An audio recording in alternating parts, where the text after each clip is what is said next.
Assalamualaikum warahmatullahi wabarakatuh. Perkenalkan, nama saya Andri Fitrian, dosen dari Universitas Indraprasta PGRI pada salah satu program studi pendidikan fisika yang mengampu salah satu mata perkuliahan kalkulus integral. Untuk pertama, deskripsi mata kuliah kalkulus integral ini dengan 3 SKS ditujukan untuk tingkat sarjana program studi pendidikan fisika terkait pengetahuan dasar-dasar kalkulus sehingga mampu menginternalisasi norma kepedulian, mandiri, kreatif, dan adaptif, dan diharapkan dapat memahami konsep matematika terkait integral dan menerapkannya dalam pemikiran logis, kritis, sistematis, dan inovatif dalam konteks pengembangan atau implementasi IPTEK terkait bidang pendidikan fisika, serta mampu melakukan pendampingan terhadap siswa dalam pembelajaran matematika di pendidikan dasar dan menengah. Kemudian untuk kemampuan yang diharapkan, mahasiswa mampu menginternalisasi norma kepedulian, mandiri, kreatif, dan adaptif. Kemudian mahasiswa menguasai konsep, struktur, materi, dan pola pikir keilmuan matematika yang diperlukan untuk melaksanakan pembelajaran di satuan pendidikan dasar dan menengah, serta kemudian studi ke jenjang berikutnya. Kemudian mahasiswa mampu menguasai konsep matematika yang meliputi logika matematika dan himpunan, aljabar, geometri, teori peluang, dan statistika, matematika diskrit, pemodelan matematika, program linear, kalkulus, persamaan diferensial, metode numerik, dan analisis yang mendukung pembelajaran matematika di pendidikan dasar dan menengah, serta untuk studi lanjut ke jenjang berikutnya. Dan mahasiswa mampu menerapkan pemikiran logis, kritis, sistematis, dan inovatif dalam konteks pengembangan atau implementasi IPTEK, ilmu pengetahuan dan teknologi yang memperhatikan dan menerapkan nilai humaniora yang sesuai dengan bidangnya. Dan terakhir, mahasiswa mampu melakukan pendampingan terhadap siswa dalam pembelajaran matematika. Untuk materi pembelajaran dalam kalkulus integral ini yaitu integral tak tentu, teknik pengintegralan, integral tertentu, dan integral tak wajar. Kemudian untuk sistem pembelajaran atau mode perkuliahan, untuk mode perkuliahan di Universitas Indraprasta PGRI adalah hybrid learning dengan pertemuan ganjil secara luring dan pertemuan genap secara daring. Dengan metode pembelajaran luring, yaitu metode konvensional atau ceramah, metode tanya jawab, metode diskusi, dan metode resitasi. Untuk sistem penilaian dengan teknik dan indikator, presensi wajib minimal 80%, pengumpulan tugas pada email dosen dan LMS atau Learning Management System Universitas Indraprasta PGRI sebanyak 5%, kemudian kuis sebanyak 10%, kemudian UTS sebanyak 35% dan UAS sebanyak 50%. Dan berikut video pembelajaran dengan materi integral tertentu dengan submateri yaitu volume benda putar. Terima kasih. Assalamualaikum warahmatullahi wabarakatuh. Waalaikumsalam warahmatullahi wabarakatuh. Bertemu lagi di pertemuan 11 ya. Kalkulus integral.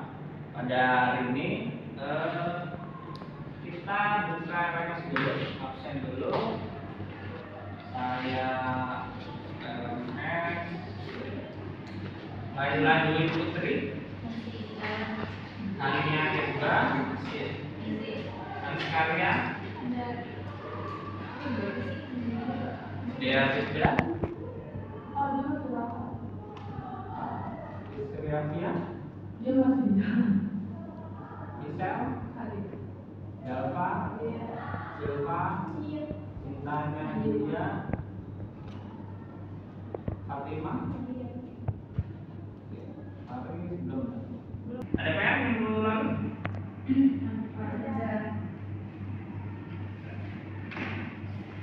Nah, sudah kelihatan ya? Nah, minggu lalu kita tentang volume benda besar, ya. Dan sekarang juga sama untuk volume benda besar, yaitu mahasiswa ini bagi kalian mampu menentukan batasan integral serta menerapkan konsep-konsep integral dalam menentukan volume benda besar dengan metode yang sesuai. Nanti PR-nya terakhir dikumpul ya untuk persiapan UAS.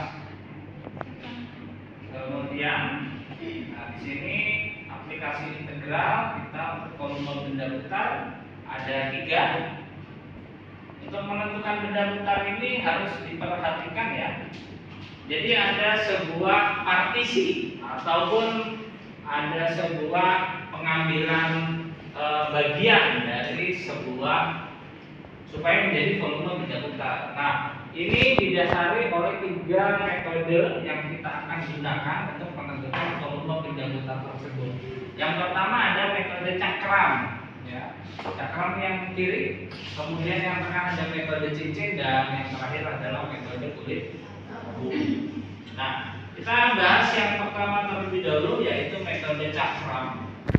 Di mana metode cakram ini digunakan untuk menentukan volume benda besar yang kita bisa analogikan sebenarnya, gitu. Nah, contohnya ada timun, ya kan? Ini dibelah. Nah, belahan itu akan membentuk lingkaran. Nah, itu kita sebut adalah partisi dari sebuah metode cakram tersebut. Kemudian yang berikutnya adalah bentuk cakram, ya. Bentuk cakramnya yang di samping, ya, yang jari-jari kita sebut R kecil kan, kalau jari-jari. Nah, maka kita lihat di situ kita sebut si R itu sama aja F terhadap X dengan jari-jarinya itu R, ya.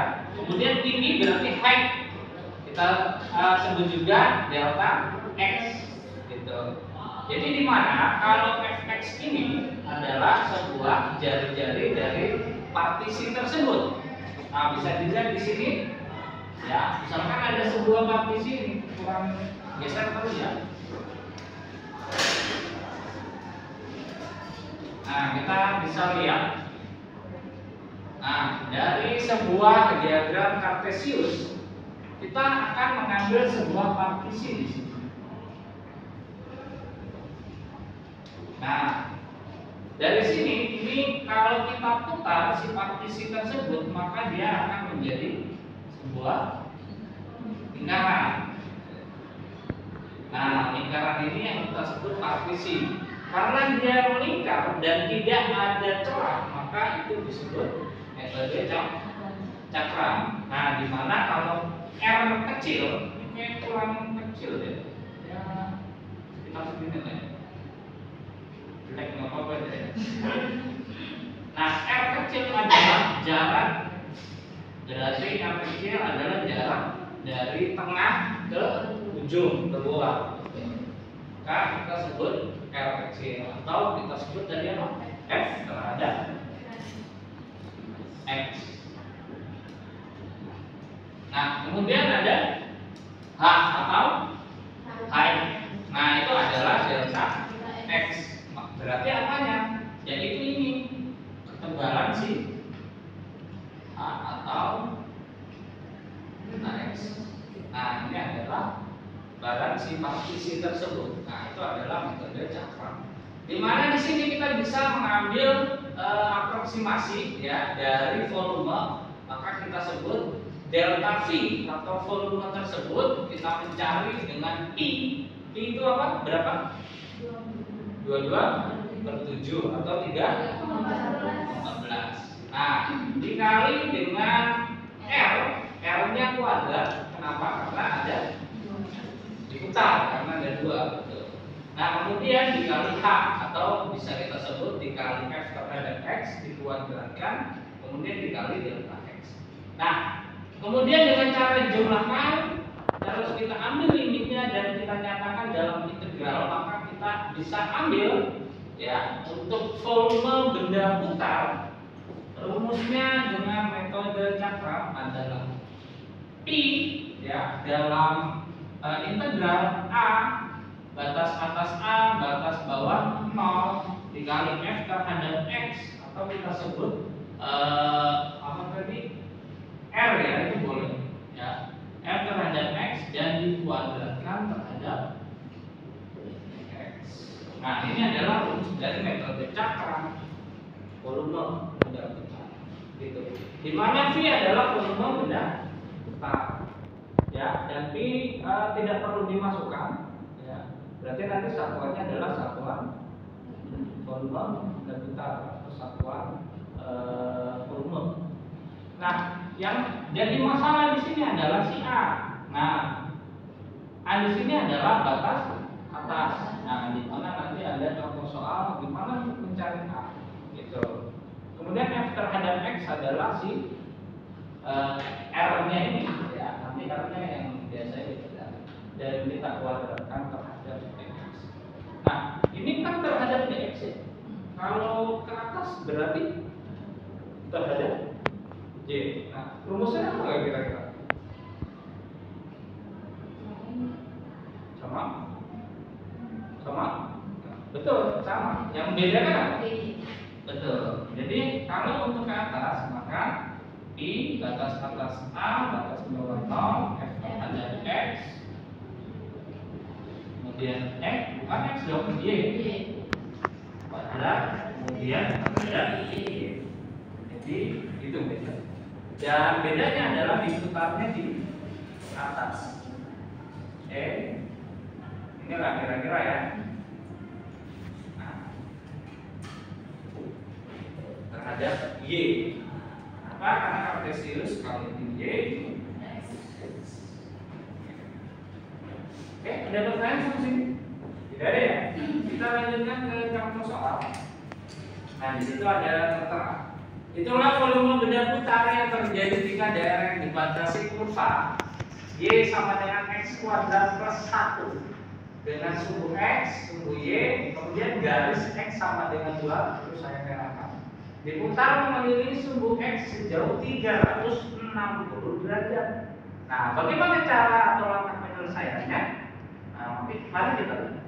Pertama kita lihat bukan dulu atau kita gambar dulu sebuah diagram kartesius Y dan X. Kemudian di situ terteranya garis X terhadap 2 dan kurva Y X kuadrat 1. Berarti Y sama dengan 1 gitu. Maka kita naikkan ke atas ya, kemudian kita buat partisi. Nah, seperti itu, kelihatan? Nah, jadi partisi itu ya yang kita sebut tebal tadi kan delta X, tebalan tuh ya. Dan si terhadap X adalah yang Y yaitu X kuadrat plus 1. Jadi kalau sudah kita tentukan ukurannya, kemudian kita bentuk partisi, kemudian kita buat lingkaran. Nah, maka kalau dalam 3D atau 3 dimensi seperti gambar yang di kanan. Seperti itu. Diputar ya, kemudian kita ambil dan kita nyatakan bentuk integral seperti ini. Nah, maka sehingga kita bisa masukkan ke rumus yang tersebut. V sama dengan P. Batas atasnya adalah berapa tadi? 2. Ya, tadi saya udah merahin karena X sama dengan 2, maka batas atasnya adalah 2. Kemudian batas bawahnya pasti 0 karena dia udah ada rumus ya, dari rumus. Nah, kemudian P-nya tetap aja ya. Yang membedakan di sini adalah si X kuadrat plus 1. Jangan lupa dikuadratkan, ya kan? Pakai cara apa? Lagi ya kalau di SMA dulu kan? Ya. Jadi ada X plus 1 kemudian dikuadratkan. Di situ tertera X plus 1 kemudian kali X plus 1. Nah, ini adalah kuadrat. Maka X kali X kuadrat, X kali 1 X, 1 kali X, X lagi 1 kali 1 1. Maka biasanya kan ini ya, kita tambahkan, maka hasilnya adalah X kuadrat plus 2X plus 1. Di situ sudah ada ya, X kuadrat kuadratnya ketinggalan ya? Iya, X kuadrat. Nah, ini 4 berarti ya? 4, di sini 2, di sini 2. Berarti sini 4. Ini 2 ya? Sip. Oke, terima kasih Mister. Nah, kemudian sama ya? 2x kuadrat plus 1. Kemudian kita integralkan ya. Integral dari x pangkat 4 berarti 1/5 x per 5 betul 1/5 x pangkat 5. Kemudian yang 2x pangkat 2 itu bisa dilihat 2/3 x pangkat 3 dan ditambah integral 1 ya x saja. Nah, kemudian batas atas kan 2, batas bawah 0. Maka kita masukkan si x tersebut jadi 2, nolnya tidak perlu. Jadi tinggal kita masukkan 1/5 kali 2 pangkat 5. Kemudian ditambah 2/3 kali 2 pangkat 3 dan tambah 2. Jadi kalau sudah ada kita tinggal kalikan tambah ya ini pakai pecahan ya. Kemudian hasilnya adalah 13, 11 per 15 pi. Oke? Ya, catat boleh, silakan. Oke, 3, 4. Nah ini ya, berarti di kuadrat 1 adalah daerah yang di sini. Kemudian dibatasi kurva y sama dengan x kuadrat min 9 kayak tadi ya, contoh soal yang sudah ditulis diputar mengelilingi sumbu x sejauh 360 derajat. Nah silakan kerjakan, boleh per kelompok 3 orang yang pojok berarti 2 orang ya kan? Ya, saya kasih waktu 15 menit cukup.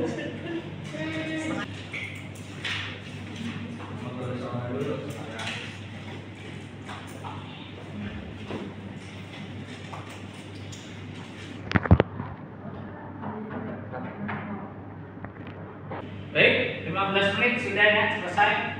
Oke, kalau mana yang mau maju? Boleh. Ya, silakan. Elva ya namanya. Silakan, Elva.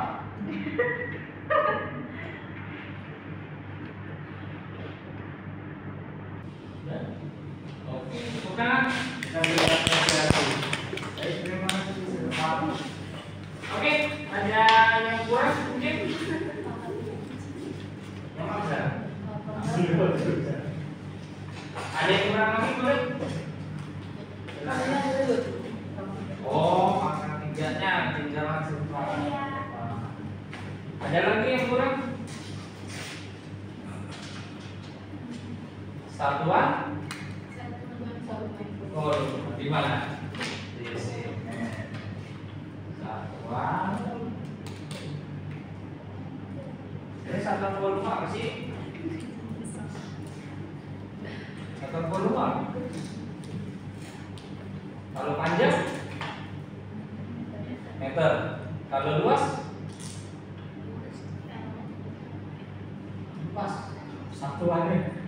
Tanahnya luas. Meter. Berarti kalau ini?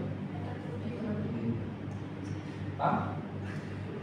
Nah, karena ini nggak tahu meter apa cm atau km atau hm, maka satuan.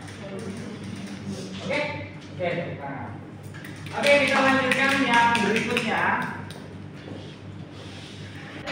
Baik, dari soal ini ada pertanyaan nggak?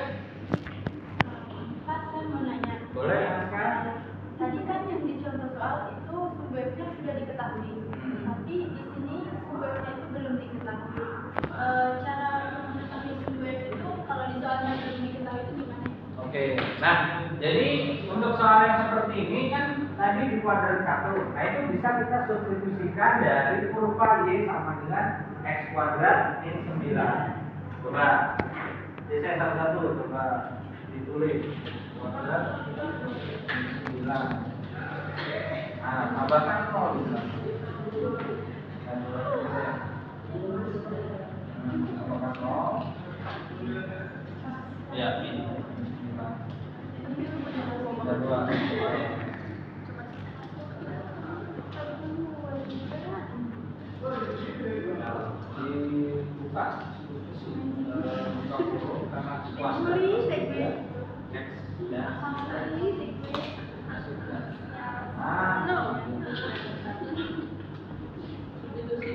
Nah, itu sih coba saya.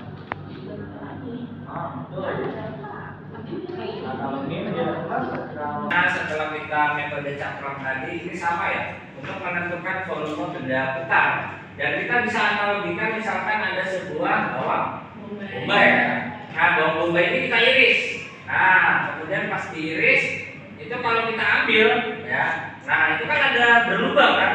Nah, ya sama lah seperti cincin ya kan, sama aja bawang bombay cincin. Nah, maka di tengahnya itu karena berlubang kita sebut dengan cincin.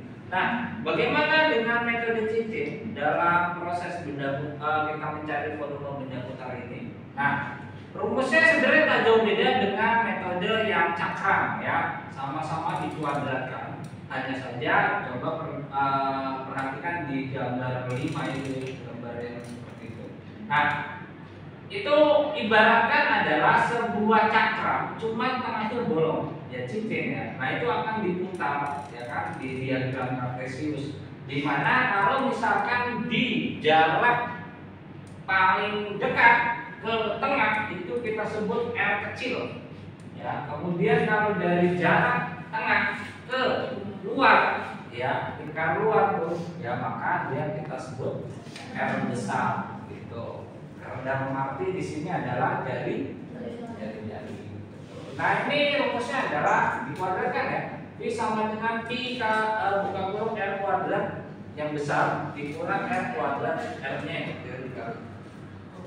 Nah ini adalah contoh dari metode cincin. Ya, itulah volume benda putar yang terjadi jika daerah yang dibatasi kurva Y sama dengan X kuadrat dan garis Y sama dengan 2X. Nah, jadi ada dua nih ya. Diputar mengelilingi sumbu X sejauh 360 derajat. Jadi kita bisa ambil di situ garis Y yaitu 2. Nah, di situ 2. Kemudian kurvanya X kuadrat, jadi bisa kita ke ataskan. Nah, kita ambil misalkan 4, 6, 8 ya bebas ya. Jadi untuk kurva Y-nya bisa kita ambil terserah. Kalau sudah buat daerah kemudian kita sama buat partisi ya, lengkung seperti itu. Kemudian kalau sudah partisinya sama kayak tadi ya, maka kita bisa putar partisi tersebut lengkung. Nah, maka dia bukan jadi cakram tapi jadi metode cincin. Nah, jadi cincin seperti itu. Nah, cara pengerjaannya maka sama kayak tadi, dalam asumsi adalah X atau si F terhadap X-nya ada 2, yaitu R besar dan R kecil. R besarnya kan tadi ada 2X ya, kemudian R kecilnya ada X kuadrat. Nah itu tinggal dikurang saja. Kemudian kalau sudah setelah dikuadratkan, kemudian tinggal integralkan, kemudian masukkan lagi ya, batas atasnya adalah 2 tadi, dan masukkan maka dapat 64/15. Oke, silakan boleh ditulis dulu atau mungkin ada pertanyaan, silakan. Tidak ada, cukup jelas ya? Ya. Oke kan? Baik, di sini ada soal ya. Nah, tadi contoh soal sudah ditulis, jadi silakan kerjakan. Tentukan volume benda putar yang terjadi jika daerah D, ya kita sebut daerah D yang dibatasi oleh Y sama dengan X kuadrat, sumbu X, ya jadi di sumbu X ya, ini daerahnya. Dan garis X sama dengan 2 diputar terhadap garis Y sama dengan min 1. Jadi kamu ambil titik Y di min 1 ya garisnya. Oke? Boleh silakan kerjakan berkelompok. Kalau ada pertanyaan silakan tentukan tangan. Ya, kerjakan 15 menit cukup ya. Silakan.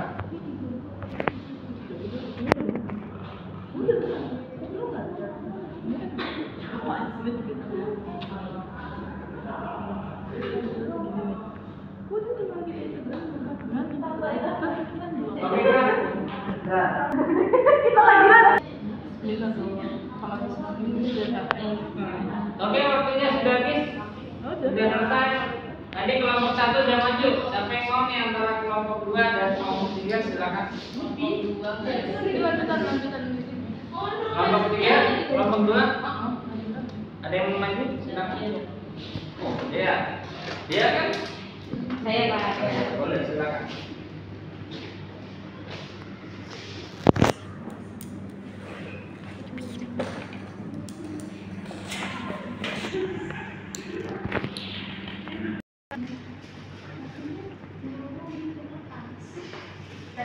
Udah. Oke, tepuk tangan buat dia. Oke, saya nih, ya, sudah benar, ya. Dengan R besarnya adalah yang X kuadrat, kemudian R kecilnya adalah tadi min 1 ya. Nah, dia dapat 176/15 pi satuan. Ada yang beda? Ada yang berbeda? Tidak ada? Oke, kita tepuk tangan lagi buat dia dong. Nah, mari kita lihat jawabannya. Apakah sama? Sama ya, 176/15 pi. Nah. Oke. Dan ini adalah tugas ya, biasa. Ada yang di depan dikumpulkan. Oke, silakan tulis terlebih dahulu. Ya, ya tugas minggu lalu jangan lupa dikumpulkan ya di PJ-nya.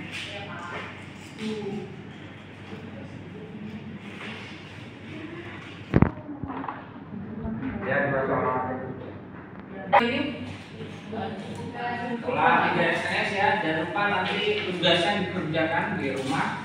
Kemudian minggu depan dikumpulkan lagi ya di PJ-nya masing-masing, lalu PJ masih biasa. Oke, jika tidak ada pertanyaan, ada pertanyaan? Tidak ada. Kita cukupkan sekian untuk mata kuliah kalkulus integral ini. Ya, saya akhiri. Wassalamualaikum warahmatullahi wabarakatuh.